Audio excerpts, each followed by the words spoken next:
مش هيبقى ابدا المحكمه، لان المحاكم النهارده، المحاكم اللي هي بعيده عن ايدي السلطه، المحاكم واضح جدا خط سيرها، وانها زي ما بتقود المجتمع في طريق الحريه والديمقراطيه ومتزعمه الحركه.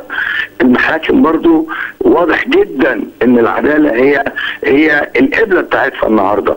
لكن لا، اذا قال القضيه بتاعتي تعثرت بسبب قضاة تحقيق مختارين، هناخد بالك بقى الموضه بتاع اليومين دول، اي قضيه حتى لو وكلاء النيابه متوفرين يقول لك ابعت اختار لها قاضي تحقيق عشان يجي قاضي التحقيق تفصيل للمطلوب بالنسبه لاصحاب المصلحه.